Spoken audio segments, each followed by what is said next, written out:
কোন চিহ্ন যদি দেশে না থাকে সবই তো বিদায় নিচ্ছে। 32 বিদায় নিয়েছে, টঙ্গিপাড়াও বিদায় নিতে পারে। কথা বলে না কেন? জালেমদের কোন দৃশ্য এই দেশে কেউ দেখতে চায় না। কি কথা বলে না কেন? কেউ দেখতে চায়? সবাই বলছে কোন জালেমের দৃশ্য এই দেশে থাকবে না। সুতরাং জালেমের দেওয়া অবৈধ রায়ও এই দেশে থাকবে না। আমাদের নিবন্ধন, বিশেষ করে দাড়িপাল্লা ফেরত দেওয়াই লাগবে। কথা বলেন ঠিক কিনা? এটা শুধু আমি এই কয়েকজন মানুষের সামনে না, এটা রেকর্ড হচ্ছে না, 18 কোটি মানুষের পক্ষ থেকে বলতে চাই, এই অবৈধ রায় বাদ দিয়ে আমাদের জায়েজ যে নিবন্ধন, এটা ফিরিয়ে দাড়িপাল্লা ফেরত দেওয়া লাগবে। এই কথা বলেন না কেন? বলেন এটা চান কিনা? এই ন্যায় চান কারা দেখি? লিল্লাহে তাকবীর।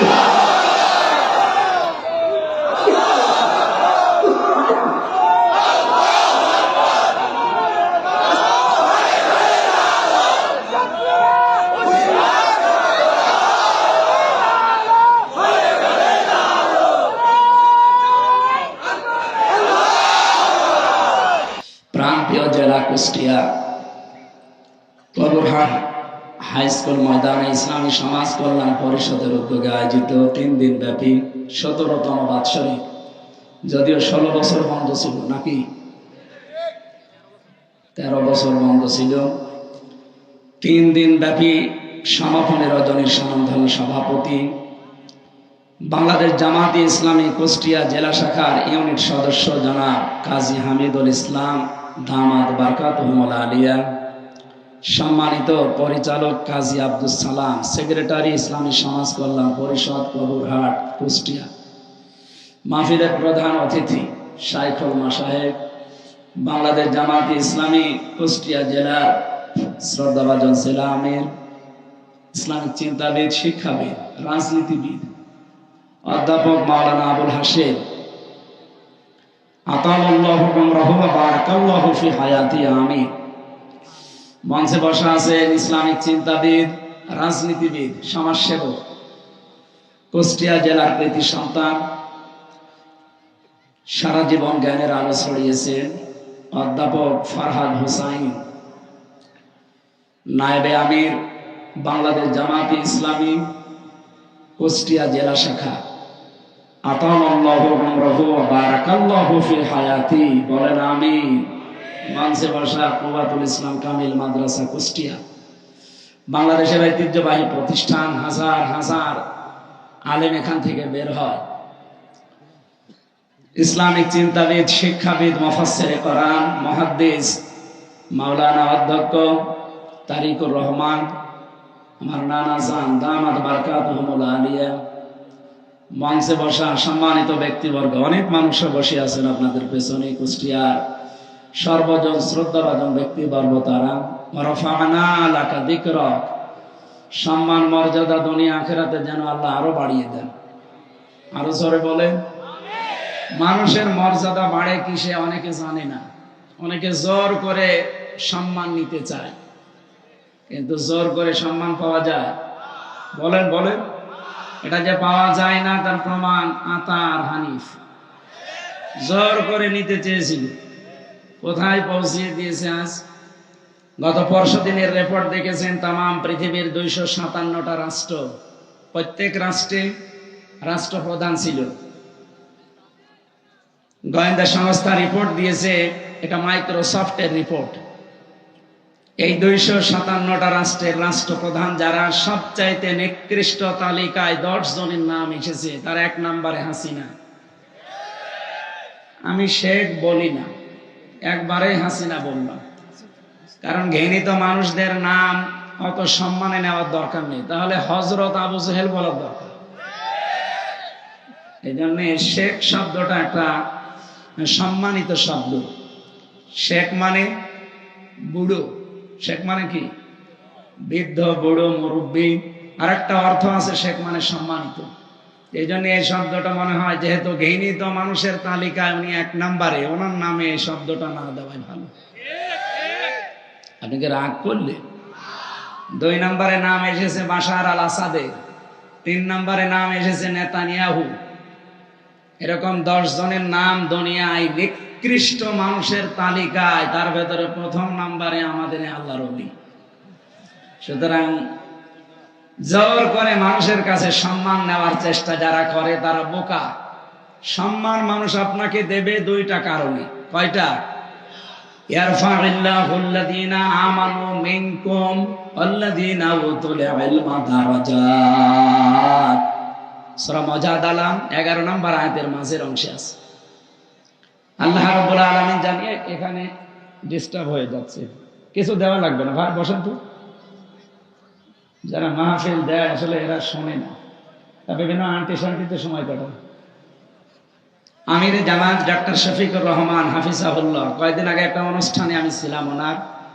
উনি যারা তাফসীর করে বাংলাদেশে, যারা মুফাসসির, যারা ওয়াজ করে, এনাদের উদ্দেশ্যে দুইটা কথা জানিয়েছেন। আপনারা যারা তাফসীর মাহফিলে, ওয়াজ মাহফিলে, দিনের অনুষ্ঠানে কথা বলেন, আন্টি শান্তি, আগল পাগল, উল্টা পাল্টা কিচ্ছু বলতে যাবেন না।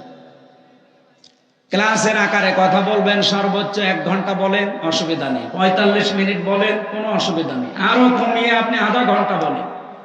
পৃথিবীতে বিশ্বনবী মুহাম্মদুর রাসূলুল্লাহর মতো এত দামি কথা কেউ বলতে পেরেছে? পারবে কেউ? তার জীবনের সর্বোচ্চ বক্তব্য ছিল 27 মিনিট আরাফাতের ময়দানে। বিদায় হজের ভাষণে সর্বোচ্চ 27 মিনিট কথা বলেছিলেন। এটা ঐতিহাসিক প্রেক্ষাপটে আমরা পেয়েছি। তার মতো মানুষ যদি 27 মিনিটে কি কথা বলেছিলেন, আর 1400 বছর চলছে, এখনো পর্যন্ত দুনিয়ার মানুষ এই 27 মিনিটের বক্তব্য কুল কিনারা করতে পারে না, শেষই করতে পারে না এখান থেকে শিক্ষা নিয়ে। আর আমরা এমন হুজুর, এমন বক্তা, 2.5-3 ঘন্টা শুধু চলে যায় জুলেখা আর ইউসুফ নবীর কাহিনী বলতে, অথচ ওখান থেকে যে শিক্ষা দরকার সেটা কিন্তু আমরা বলিও না, নিতেও চাই না। খালি কাহিনী বলেন, প্রেম কাহিনী। কে বলেছে আপনাকে ইউসুফ জুলেখার প্রেম কাহিনী? সূরা ইউসুফ পড়াটা একটা রাজনীতি। এটা কি? ইউসুফ নবী নিজে দায়িত্ব চেয়ে নিয়েছিলেন সংরক্ষণ করার জন্য। আলা জাআলনি আলা খাযাইনিল আরদি ইন্নী হাফিজুন আলীম। এই আয়াতের ব্যাখ্যা ফি জিলালিল কোরআন পড়ে প্রেম কাহিনী বের হবে আপনার। এখানে উল্টাপাল্টা ধারণাগুলো আসে তখন যখন আমরা দেখি বিভিন্ন আলোচক বক্তার নাম নিয়ে 2.5 ঘন্টা 3 ঘন্টা প্রেম কাহিনী শোনায় ইউসুফ আর জুলাইখার নাম নিয়ে। নাউজুবিল্লাহি মিন যালিক। আমরা ওই দিন থেকে শুরু করে চেষ্টা চালাই আমাদের সর্বোচ্চ মুরব্বী, অভিভাবক, ওনার কথাকে সামনে রেখে আমি যতটুকু বলি, আল্লাহর প্রশংসা খুব বেশি হলো 1/2 মিনিট, রাসূলের প্রশংসা 10-15 সেকেন্ড, এরপরে আমরা মূল কথায় চলে যাই। এখানে আমার মনে হয় এইভাবে আসালি পাসালি দিয়ে সময় নষ্ট না করে আল্লামা সাঈদী সাহেবের ওই ঐতিহ্যটা ধরে রাখা দরকার এই তাফসীর মাহফিলগুলোতে। সর্বোচ্চ মাগরিব থেকে এশা পর্যন্ত একজন তুলে দেবেন, এশার নামাজ পড়ে প্রধান বক্তা তুলে দেবেন। আপনারা দাওয়াতও নিয়েছিলেন এই কথা বলে, কিন্তু কথা রাখেননি। আমি কখন এসে বসে আছি আপনারা জানেন? এই যে সময়টা নষ্ট করলেন, আমি এই সময় পড়তে পারতাম না।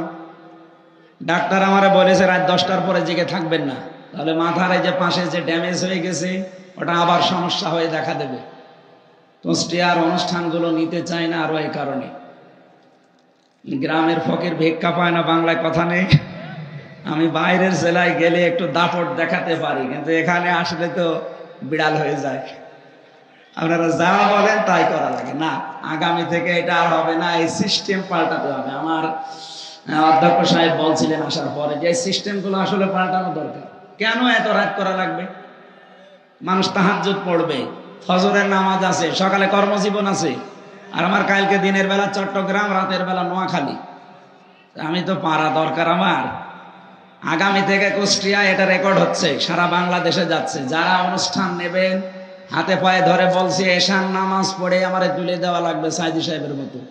যদি পারেন দরকার হয় পোস্টারে লিখে দেবেন মোটা করে, আমির হামজার বয়ান রাত 8টায়, আমি 9টা 9:30টায় মাহফিল শেষ করে দিতে চাই। যদি পারেন নেবেন, না হলে হাতে পায়ে ধরে বলছি দাওয়াত দিতে যাওয়ার দরকার নেই, আমার দাওয়াতের অভাব নেই। এই জন্য আশা করছি আমার কথাটা আপনারা ঠিক রাখবেন। মহিলা প্যান্ডেলে মা বোনেরা সামনের দিকে একটু একটু চেপে চেপে বসেন, একটু জায়গা করে দেন, জান্নাতে আপনার জন্য আল্লাহ একটা জায়গা বরাদ্দ দিয়ে দেবেন ইনশাআল্লাহ। আমরা কথা বলছিলাম মানুষের সম্মান বাড়ে প্রথম নম্বরে ঈমান, 2 নম্বরে ইলমের কারণে। ঈমান আমাদের কম বেশি অনেকেরই আছে না নেই? বলেন বলেন। কিন্তু ঈমান আনতে হলে প্রথমে একটা কাজ করা লাগে, ওইটা হয়তো অনেকের নেই। ঈমান আছে, ঈমান আনার আগে কি কাজ করা লাগবে? কোরআনে কারিমে আল্লাহ সূরা বাকারা 257-56 নম্বর আয়াতে জানিয়েছেন, ফামাই ইয়াকফুর বিত-তাগুত ওয়া ইউমিন বিল্লাহ। কেউ যদি ঈমান আনতে চায় তার প্রথম কাজ সে যেন তাগুত ছেড়ে দেয়। বাংলাদেশে বহু ঈমানের দাবিদার আমরা তাগুত ছেড়ে না দিয়ে ঈমানের দাবি করি, এই কারণে আমাদের ঈমান টিকতে চায় না। ফাকাদ ইসতামসাকা বিল উরওয়াতিল ওয়াসকা লা ইনফিসামা লাহা। আল্লাহ তাআলা বলেন তাগুত ছেড়ে দিয়ে যদি ঈমানের দাবি করতে পারে, ও এমন একটা মজবুত রশি ধারণ করেছে যা জীবনেও ছিঁড়ে যাবে না। কিন্তু তাগুত ছেড়ে না দিয়ে যে ঈমানের দাবি আমরা করি, ঝড় উঠলে ঈমান আগেই লিভে যায়। ঝড় উঠেছে হয়তো চড় হাসে, কবর হাট থেকে আমার বাতি লিভে গেছে। সুতরাং এইরকম ঈমান আমরা আনবো না। আমরা ঈমান আনতে হলে আগে তাগুত ছেড়ে দেব। কথা বলেন ঠিক কিনা? বাংলাদেশের দিকে তাকান, যারা তাগুত ছেড়ে দিয়ে ঈমানের দাবি করেছিল, আপনি দেখেন শিবিরের সাবেক সভাপতি দেলাওয়ার হোসেন তার গরম করে তার লজ্জাস্থানে ঢুকিয়েছিল। আমি নিজে সাক্ষী, আমাকে ওই অফিসার বলছিল, সঞ্জয় দত্ত, আমারও রিমান্ডে উনি ছিল, আমারে বলছিল দেলাওয়ারকে এই করেছিলাম, ওকে আমরা ফুটবলের মতো পিটিয়েছি। 57 দিন রিমান্ডে ছিল, এই বাংলাদেশের ইতিহাসে এই প্রথম। 15টা বছর যে জুলুম, অত্যাচার, নির্যাতন গেল, জালেমরা তার এক চুল টলাতে পারে না। এই কথা বলে না কেন? কারণ সে তাগুত ছেড়ে দিয়ে ঈমান এনেছিল, এই জন্য ঈমান থেকে তাকে দূর হতে হয়নি। যারা ঈমান এনেছে তাগুত ছেড়ে না দিয়ে, নৌকা মার্কা নিয়ে দাঁড়িয়ে ঈমান এনেছিল, মাওলানা রুহুল আমিন, আমি নাম ধরে বলছি যেন আপনি চিনতে পারেন, বায়তুল মুকাররমের সাবেক খতিব। এই লোকটার ঈমান যাই ছিল এখন আর নেই। কে কথা বললেন না কেন? কারণ তাগুত ছেড়ে না দিয়ে ঈমানের দাবি করলে ঈমান টিকবে না। এ পৃথিবীর ইতিহাসে এই প্রথম যে জাতীয় মসজিদের খতিব পালিয়ে যায়। এটা প্রথম না? দুনিয়াতে আপনি শুনেছেন যে কোন মসজিদের ইমাম পালায়? জোর করে এসেছিল কয়দিন পরে যে আমি আবার ইমামতি করব, জুতা দিয়ে পিটিয়েছে জন। পরের দিন মোবাইলে স্ট্যাটাস দিয়েছে ফেসবুকে যে জুতা মেরেছে কিন্তু আমার গায়ে লাগেনি। আমি আর তাগুত ছেড়ে না দিয়ে যদি আপনি ঈমানের দাবি করেন, আপনার ঈমান টিকবে না। এই জানে আমাদের সম্মান আল্লাহ রেখেছেন কিসের ভেতরে বলেন তো? ঈমানের ভেতরে। 2 নম্বরে ওয়াল্লাযীনা উতুল ইলমা দারাজাত। এটা বহু আছে, যারা ইলম পেয়েছে, ইলম পেলে না, ইলমের উপরে আমল করা লাগবে। বাংলাদেশে তাকান, জ্ঞান কম বেশি অনেকে আমরা অর্জন করি, জ্ঞানের উপরে টিকে থাকতে পারি না। এই জন্য আমাদের এই পৃথিবীতে জ্ঞানের উপরে সবচাইতে বেশি আমল করেছিল, কাজ করেছিল জ্ঞান অনুযায়ী নবীরা। কারা? বলেন বলেন। আপনি 2 জন নবী ছাড়া বাকি কোন নবী দেখাতে পারবেন যে পৃথিবীতে তারা লাঞ্ছনা, গঞ্জনা, অপমানের শিকার হয়নি? হয়েছে এই কারণে তারা জ্ঞানের উপরে সর্বোচ্চ আমল করেছিল। এই জন্য আল্লাহ আফসোস করেছেন তার বান্দাদের উপরে, ইয়া হাসরাতান আলাল ইবাদ মা ইয়াতিহিম মির রাসূলিন ইল্লা কানু বিহি ইস্তাহজিউন। সূরা ইয়াসিনের 30 নম্বর আয়াত। আল্লাহ বলেন আমার আফসোস, আমার আক্ষেপ, এমন কোন নবী রাসূল দুনিয়ায় পাঠালাম না যার সাথে সমসাময়িক মানুষেরা ঠাট্টা বিদ্রূপ করে না, উপহাস করে না। বলেন তো নবীদের চরিত্র খারাপ ছিল? বলেন বলেন। একটাই কারণ, তারা তাদের জ্ঞান অনুযায়ী আমল করেছিল। এই কারণে আল্লাহ দারাজাত, দিন যত যায় নবীদের সম্মান মর্যাদা আল্লাহ বাড়াতেই থাকে। এই জন্য প্রথমে আল্লাহ আরম্ভ করেছেন আয়াতটা ইয়ারফা দিয়ে। রাফা ইয়ারফা এটা মুজারে, বর্তমান ভবিষ্যৎ, প্রেজেন্ট ফিউচার। সুতরাং ঈমান আনার পরে যদি ইলম অনুযায়ী, জ্ঞান অনুযায়ী আপনি আমল শুরু করেন, দিন যত যাবে আপনার মর্যাদা সম্মান আল্লাহ দুনিয়ায় বাড়াতেই থাকবে, শুধু বাড়াবে না, বাড়াতেই, আরো জোরে বলেন, বাড়াতেই থাকবে। এই জন্য যে যার যা ইমান আছে এবং যার যা আমল আছে ওই অনুযায়ী আল্লাহ তার সম্মান মর্যাদা যেন আরো বাড়িয়ে দেন। সকলে বলেন আমিন। সামনে বসা মুসলমান ভাইরা, পর্দার আড়ালের সম্মানিত মা এবং বোনেরা, প্রশাসনের ভাইরা, প্রাণ প্রিয় কুষ্টিয়াবাসী, আল্লাহর দরবারে শুকরিয়া জানাচ্ছি। 3 দিন 13-14 বছর পরে হলেও কোরআনের আলোচনা এখানে হচ্ছে। যারা বুঝে হোক না বুঝে হোক বন্ধ করে রেখেছিলেন, আল্লাহ যেন তাদের হেদায়েত দেন, বলেন আমিন। আগামীতে কিয়ামত পর্যন্ত কোরআনের অনুষ্ঠান, কোরআন প্রচারে, কোরআন প্রসারে, কোরআন কায়েমে কোনো বাধা আসুক, এটা আমরা আর দেখতে চাই না। এই কথা বলেন না কেন? সেই সংক্রান্ত আয়াত আজকে আমরা পড়েছি, সূরা মায়েদার 54 নম্বর আয়াত। এটাকে সামনে নিয়ে বাস্তবতার নিরিখে তাফসীর আকারে কথা বলার চেষ্টা চালাবো ইনশাআল্লাহ। আমাদের শরীরের ভেতরে 17টা জিনিস এমন আছে যা একজনের সাথে আরেকজনের মিল নেই। আমার চামড়ার সাথে ষাঁড়ের চামড়া মনে হয় একরকমই দেখা যাচ্ছে, কিন্তু ষাঁড়ের চামড়া কেটে যাক, ফেটে যাক, ছিঁড়ে যাক, আমার চামড়া কেটে লাগিয়ে দেবেন, পছন্দ ধরবে, লাগবে তো নাই, আরো পছন্দ ধরবে। হ্যাঁ, ওনার শরীরে আমার শরীরে 9768 প্রকার চামড়া আছে, যে কোনো চামড়া আপনি লাগিয়ে দেবেন, কেটে ভালো হয়ে যাবে। এটার দ্বারা এটাই বোঝাতে চেয়েছেন, আমি হাদিসের ব্যাখ্যা বলছি। আল্লাহ রাব্বুল আলামিনের আয়াত হচ্ছে ওয়ালা তাজিরু ওয়াজিরাতু উযরা উখরা, কিয়ামতে কেউ কারো বোঝা বহন করবে না। এই আয়াতের ব্যাখ্যায় একটা হাদিস এসেছে, এটা তাফসীরে হাক্কানিতে আছে। মুহাদ্দিসিন ইকরাম ব্যাখ্যায় লিখেছেন যে আমার চামড়া ওনার সাথে মেলে না, পছন্দ ধরে লাগিয়ে দিলে কিয়ামতের দিন উনি আমার পাপের বোঝা বহন করে নিয়ে বেড়াবে। এই কথা আমাকে উনি শোনায়। ওই কথা আমি শুনি আর বিশ্বাস করে বসে আছে যে না, চিন্তা নেই, বাবা আছে। উনি একটা ভণ্ড আর এটা একটা পাগল। কথা বলেন না কেন? এরকম বহু ভণ্ড দেশে নেই। কারো উপরে ভরসা করা যাবে না, নিজের কাজের উপরে ভরসা করে থাকা লাগবে। যতটুকু কাজ কারবার করেন ওইটার উপরে ডিপেন্ডেন্ট হবেন, কারো উপরে ভরসা করে কোনো লাভ নেই।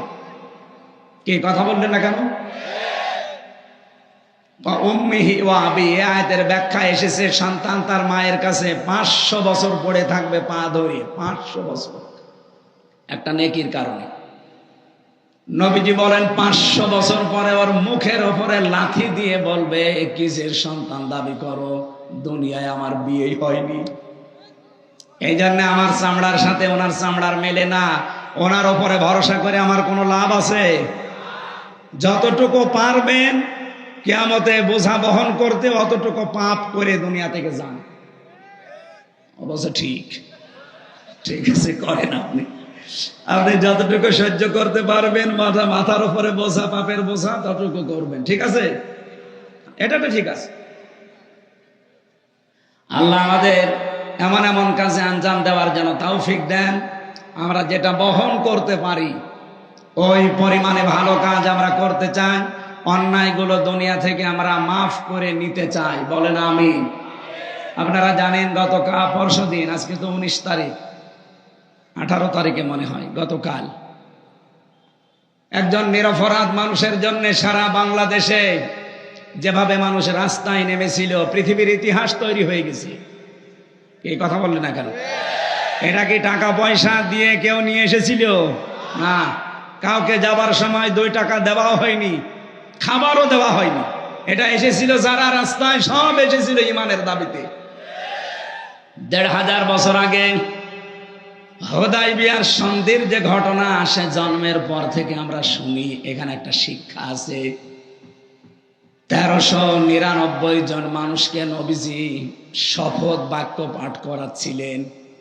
গতকালকে বিকাল 3টা থেকে সারা বাংলাদেশের প্রতিটি জেলায় উপজেলায় যেভাবে শপথ বাক্য পাঠ করিয়েছে অনেকের দায়িত্বশীলেরা, এই সিস্টেমটা নবী 1500 বছর আগে তিনি করে দেখিয়েছেন। তারাও এরকম এটিএম আজহারুল ইসলামের মতো একজন মানুষকে, নিরপরাধ নির্দোষ, তাকে আটক করে হত্যার মিথ্যা কথা ছড়িয়ে দিয়েছিল। তার নাম ছিল হযরত উসমান ইবনে আফফান রাদিয়াল্লাহু তাআলা আনহু। নবীজি কথাটা শোনার পরে বললেন, আমার সাথে এখনো 1399 জন আছে। হুদায়বিয়া নামক যে জায়গাটা আমি হাত ফেলে দিলাম, তোমরা এই 1399 জন আমার হাতের ওপরে হাত লাগাও। সবাই হাত দিয়েছে। রব্বুল আলামিন সঙ্গে সঙ্গে জিবরাইলকে দিয়ে সূরা ফাতিহার 18 নাম্বার আয়াতটা নাযিল করলেন ওই জায়গায়, লাকাদ রাদিয়াল্লাহু আনিল মুমিনিন। আল্লাহ পাক বলেন লাকাদ রাদিয়া। রাদিয়া দিলেও কিন্তু অর্থ হয়ে যেত, এর আগে লাকাদ দিয়েছেন কেন? মুফাসসির বলেন আল্লাহ পাক গ্যারান্টি দিয়ে জানিয়েছেন, আমি কিন্তু রাজি হয়ে গেছি, না রাজি হব। মাঝি এটা পাস্ট, অতীতের শব্দ। আল্লাহ গ্যারান্টি দিয়ে বলছেন আমি রাজি হয়ে গেছি। আনিল মুমিনিনা, এই যে মুমিনদের উপরে, ইদি ইউবাইউনাকা, যে মানুষগুলো আপনার হাতের উপরে হাত দিয়ে আজ বায়াত নিচ্ছে, শপথ পাঠ করছে, তাহতা শাজারাতি, এই গাছের নিচে। ও গাছটা এখন হয়তো আর নেই, তার চারা থাকতে পারে, কিন্তু ওই সময় বাবলা গাছ একটা ছিল। এটা ইবনে কাসিরের বর্ণনা। মুফাসসির বলেন যখন 1399 জন দুইটা ফরজ লঙ্ঘন করে একটা নিরপরাধ মানুষের মুক্তির জন্য, প্রতিশোধ নেওয়ার জন্য তারা হাতের উপরে হাত দিয়েছিল, একটা রোজা ভেঙে ফেলেছে আর একটা হজের ইহরাম খুলে ফেলেছে। নবীজি বলেন পরে রোজা রেখে দেব, পরে হজ আবার করব। কিন্তু ওরা বিনা কারণে নির্দোষ একটা মানুষকে মেরে ফেললো, আর আমরা বসে বসে দেখবো না? হজও থাক, রোজাও থাক। আগে ওসমান হত্যার প্রতিশোধ না নিয়ে কেউ মদিনায় ফেরত যাব না। হাত দাও হাতে। যখনই তারা হাত দিয়েছে, আল্লাহ বলেন ফাআলিমা মা ফি কুলুবি, তারা কিন্তু লোক দেখানোর জন্য হাত দেয়নি। তাদের মনের অবস্থা, অন্তরে কি আছে ওটা আমি আল্লাহ জানি।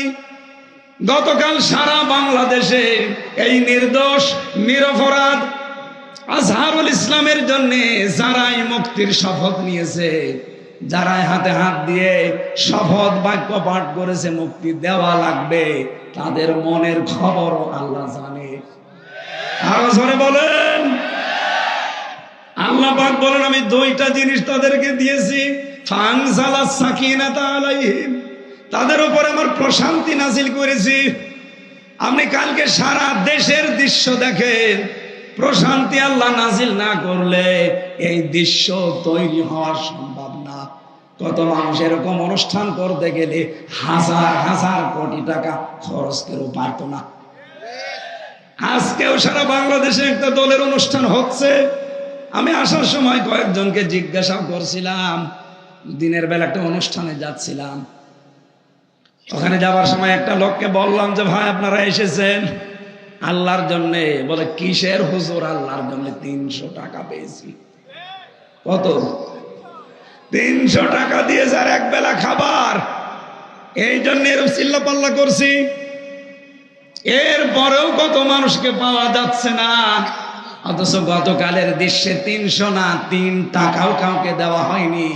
বাড়িতে যাওয়ার সময় অনেকে ফানজালাস সাকিনাতা আলাইহিম, মনে একটা প্রশান্তি নিয়ে বাড়ি গেছে। আল্লাহ বলেন ওয়াসাবাহুম ফাতাহান করিবা, 3 নম্বরে আমি আল্লাহ তাদেরকে একটা নিকটবর্তী বিজয়ের সুসংবাদ দান করছি। এই আয়াতটা পড়ার পরে, ব্যাখ্যা দেখার পরে আমার মনে হচ্ছে ওই সময় 1500 বছর আগে কাফেররা এ ঘোষণা যেই শুনেছে যে মুহাম্মাদুর রাসূলুল্লাহ সাল্লাল্লাহু আলাইহি সাল্লাম 1399 জনকে হাতে হাত দিয়ে শপথ বাক্য পাঠ করাচ্ছে, ওরা ভয়তে ওসমানকে ছেড়ে দিয়েছে। আমার মনে হয় আগস্টের 5 তারিখের পরে এই সিদ্ধান্ত দেশের তাওহীদি জনতা যদি নিতে পারত যে অবৈধ সরকারের অবৈধ রায় আমরা মানি না, যত নিরপরাধ মানুষ জেলখানায় আছে, যত নিরপরাধ নির্দোষ মানুষ বিনা কারণে এই ন্যায়ভ্রষ্ট রায়ের মাধ্যমে জীবন নষ্ট করছে, এই মুহূর্তে তাদেরকে ছেড়ে দেওয়া লাগবে। আর মনে হয় 5, 6, 7 তারিখের ভেতরে যা ছিল সব ছেড়ে দিত। আমরা পারি নাই। দেরি যখন হয়েছে আফসোস নেই, আমরা চাই অন্তত 13টা বছর লোকটা আছে এই অন্ধ প্রকোষ্ঠে, আমি 3 বছর তার সাথে ছিলাম। মানবতার জন্য লোকটার যে দরদ, ইসলামের জন্য আল্লাহর উপরে যে ভরসা তার আমি দেখেছি। এরকম মানুষকে মিথ্যা সাক্ষীর মাধ্যমে একজন মানুষের হিংসার বশবর্তী হয়ে তাকে জীবনটা নষ্ট করা আর ঠিক হবে না। বলেন বলেন। দায়িত্বে যিনি আছেন 2 জন নবীর নাম তার ডক্টর মোহাম্মদ ইউনুস, একটা মোহাম্মদ আর একটা 2 নবীর নাম নিয়েছেন আপনি। আশা করব এ দেশের মানুষের মনের কথাগুলো বুঝবেন। আল্লাহ বলেন ফাআলিমা মা ফি কুলুবিহিম, আমি কিন্তু জানি যে ওদের মনে এই কথা আছে কিনা। 1399 জন যখন হাতে হাত দিয়ে বাক্য পাঠ করছিল, এটা শুধু মুখের কথা না, এটা তাদের মনের কথা। এই জন্য দেশে যারা এই রাস্তায় নেমেছে, আপনারা বিভিন্ন মাধ্যমে দেখতে পেয়েছেন, এই দৃশ্যগুলো শুধু আমাদের মুখের না, এগুলো সব আমাদের মনের কথা। কথা বলেন ঠিক কিনা? সুতরাং ওই সময় নবীজি বাম হাতটা উপরে তুলে দিলেন। সাহাবী জিজ্ঞাসা করলেন, হে নবী, এ কিসের হাত? আমরা তো সবাই ডান হাত দিয়েছি। নবীজি বলেন, ডান হাত তো আমিও দিয়েছি। আজকে কিছুক্ষণ আগে আল্লাহ আয়াত নাজিল করে ঘোষণা দিয়েছে, আজকের এই বায়াতে সবার উপরে আল্লাহ রাজি হয়ে গেছে। আমার ওসমান যেহেতু এখানে নেই, তা বড় তো আল্লাহ রাজি হওয়া লাগবে। এজন্য আমি বাম হাতটা উপরে তুলে দিলাম, এটা আমার ওসমানের হাত। আমি আয়াত থেকে শিক্ষা নিয়ে 100 ভাগ বিশ্বাস করে বলতে পারি, গতকাল এই নিরপরাধ মানুষটার জন্য সারা বাংলাদেশ, সারা বিশ্বের বিভিন্ন জায়গায় যারা শপথ পাঠ করে নিজের জীবন নিয়ে এসেছিলেন রাজপথে, আল্লাহর কসম আপনাদের সবার উপরে আল্লাহ রাজি হয়ে গেছে। কারণ আমরা লোক দেখানোর জন্য আসি নাই, মুখ থেকেও বলি না, এটা মনের কথা আমাদের। আমরা চাই তাকে মুক্তি দেওয়া হোক। এই কথা বলেন, এই আওয়াজ দেওয়া যাবে ভাই। আগামীকাল তার রায় আছে। যারা দায়িত্বে আছেন, লুৎফুজ্জামান বাবরকে যদি ছেড়ে দেওয়া হয়, আমরা চাই এটিএম আজহারুল ইসলামকেও ছেড়ে দেওয়া লাগবে।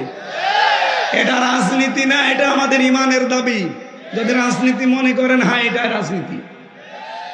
আমরা চাই না এই সমর যোদ্ধা, বিপ্লবের সৈনিক, বিপ্লবের কারণে এই দেশটা যেহেতু স্বাধীন হয়ে গেল, সে বিপ্লবের সৈনিক জেলখানায় থাকবে কোন কারণে?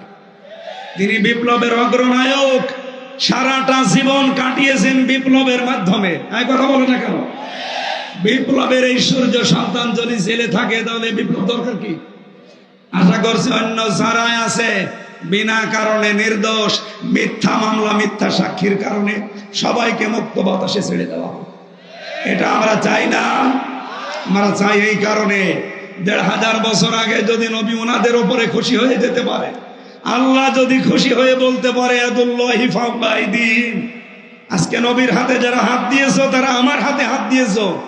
গতকাল যারা সারা বিশ্বে, বিশেষ করে বাংলাদেশে এই নিরপরাধ মানুষের পক্ষে কথা বলেছেন মন থেকে, আল্লাহর কসম, আল্লাহ আমাদেরকে একটা প্রশান্তি দিয়েছেন। এবং আর একটা জিনিস বাকি আছে, ওয়াসাবাহুম ফাতাহান কারীবা, একটা নিকটবর্তী বিজয় আল্লাহ আমাদেরকে দেবেন। এই আয়াতে তার প্রমাণ আছে। আল্লাহ যেন সেইটা আমাদেরকে দেখান। বলেন আমিন। সূরা মায়েদা 55 নম্বর আয়াতের আগে একটা আয়াত পড়েছি, 54 নম্বর আয়াতটা। আমরা চেষ্টা করবো এই আয়াত থেকে মূল কথাগুলো ডেলিভারি দেওয়ার। মায়েদা শব্দের শাব্দিক অর্থ দস্তরখানা। মায়েদা মানে কি? এ একটা আমল। যদি আপনার জরুরি হলে আপনি তো ঘুমাবেন, আমাদেরকে রাত জাগিয়ে আপনি ঘুমাবেন। আমরা সারের মতো করতে চাই আগামী থেকে। রাত 10টার পরে ওনারে মোবাইল দিলে আমি আর পাই না। বাংলাদেশের বিভিন্ন জেলায় জেলা আমির, থানা সেক্রেটারি, জেলা সেক্রেটারি বলে একটু কথা বলবো দিন, 10টার পরে তো আর হয় না। এই জন্য আগামী থেকে আমরা ওনার নিয়ম ফলো করব। রাত 8টায় আমারে তুলে দেওয়া লাগবে, যেখানেই নিন। এই রেকর্ড ভালো করে করো। কি রেকর্ড করো? এটা ছাড়বা কাজ। সারা বাংলাদেশে যেখানে নিয়ে যান, এমনকি বাইরের দেশে যারা নিতে চান, আমার এশার নামাজ পড়েই তুলে দেওয়া লাগবে। যতটুকু বলি, 1 ঘন্টা বলি, 45 মিনিট বলি, আমি মূল কথা সামারাইজ